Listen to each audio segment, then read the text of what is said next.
चर्चा के लेकर अगर बात की जाए तो तमाम विधायकों को अपनी बात रखेंगे। यहाँ पर कानून व्यवस्था को लेकर के चर्चा की जाएगी कल के दिन विधानसभा के अंदर। और फिलहाल जो तमाम विधायक हैं उनसे भी हम किसी तरीके से बात कर रहे थे। और अभी हमारे साथ में गीता भुक्कल जी भी हैं। मैम, आज की कार्रवाई को हमने देखा, चाहे वो शून्यकाल के बाद सीटी को लेकर के चर्चा हुई, जल भराव को लेकर के चर्चा हुई, किस तरीके से देखते हैं आज जो तमाम मुद्दे आपने देखिए, बहुत ज़्यादा चर्चा है। सबसे ज़्यादा चर्चा तो हमने प्रदेश में अनसेफ डिक्लेयर कर दिए गए स्कूल ऐसे हैं जो भी सरकारी बिल्डिंगों में फिर भी चल रहे हैं। किसी भी समय जान माल का खतरा हो सकता है और सरकार ने खुद पटल पर ये सूचना दी है कि ये स्कूल जो है असुरक्षित है, अनसेफ डिक्लेयर कर दिए हैं, हम इनको तोड़ देंगे। तो वो जो बच्चे हैं वो कहाँ जाएंगे? पहले भी हमारे जिले के करीबन 68 सरकारी स्कूल जो है वो बंद कर दिए गए क्योंकि उसमें गरीबों के बच्चे पढ़ते हैं, बीपीएल के बच्चे पढ़ते हैं, दलितों के बच्चे पढ़ते हैं। तो सरकार सोची समझी साजिश के तहत इन स्कूलों को बंद करने का काम किया है, कर रही है। तो हम ये चाहते हैं बच्चों की संख्या तो तभी बढ़ेगी जब सुरक्षित वातावरण आप शिक्षा के मंदिरों में देने का काम करेंगे। जल भराव को लेकर ध्यानाकर्षण प्रस्ताव आया।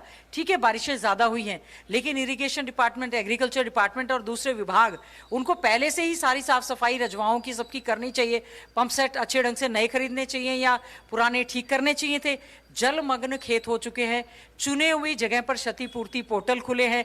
हमारे क्षेत्रों के साथ भेदभाव किया जा रहा है। लगातार जो हमारे खेत या घर मकान गांव डूबे पड़े हैं, जब तक आप उनकी डी वाटरिंग नहीं करेंगे ना इस बार फसल की बुआई हुई और अगली फसल भी नहीं होगी।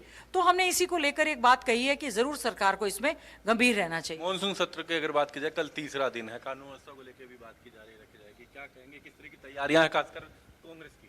देखिए, कांग्रेस बहुत अच्छे ढंग से तैयारी से है। एक तो हमारा जो है वोट चोर गद्दी छोड़ का एक मुहिम जो चल रही है, जिस प्रकार से माननीय प्रदेश के मुख्यमंत्री जी ने कहा था सब व्यवस्थाएं हो चुकी हैं, तो हम जानना चाहते हैं क्या व्यवस्था हो गई थी। क्या इलेक्शन कमीशन एक ऑटोनोमस संवैधानिक संस्था है, क्या उसने सही ढंग से कार्य नहीं किया?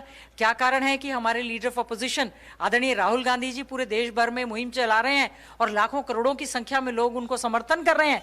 क्योंकि इलेक्शन कमीशन की कार्यप्रणाली पर प्रश्न चिन्ह लगाता है। ये लोकतंत्र के लिए खतरा है, संविधान के लिए खतरा है। संवैधानिक संस्थाओं का दुरुपयोग जो लगातार हो रहा है, ये कांग्रेस के लिए बहुत बड़ा एजेंडा है। प्रदेश जो हमारा असुरक्षित श्रेणी में आ गया है, दिन भर जो आपने देखा होगा डकैती की घटनाएं, लूटपाट की, फिरौती मांगने की, वर्किंग प्लेस पे बहन बेटियां या कोई भी आमजन सुरक्षित नहीं है, व्यापारी सुरक्षित नहीं है, यहाँ से पलायन हो गया है, अनसेफ प्रदेश हो गया। ये हम नहीं कह रहे, एनसीआरबी के आंकड़े बताते हैं। हरियाणा असुरक्षित श्रेणी में आ गया है। उसको लेकर हमने एडजमेंट मोशन लगाया था। काफ़ी जद्दोजहद के बाद जो है कल वो उस पर चर्चा के लिए एक्सेप्ट हुआ है। उम्मीद करेंगे सरकार पूरी तैयारी से आए और गंभीरता से ले। हम ये नहीं कि विपक्ष हैं तो केवल राजनीति करेंगे, हम एक अच्छा राज्य चाहते हैं, उसमें सरकार की जिम्मेवारी बनती है। क्योंकि माननीय मुख्यमंत्री जी स्वयं होम मिनिस्टर भी हैं, तो ये उनकी जिम्मेवारी बनती है कि एक सुरक्षित हरियाणा सभी नागरिकों को देने का काम करें। तो पूर्व मंत्री और झज्जर से कांग्रेस की विधायक हैं गीता भुक्कल जी, अगर बात की जाए तो इन्होंने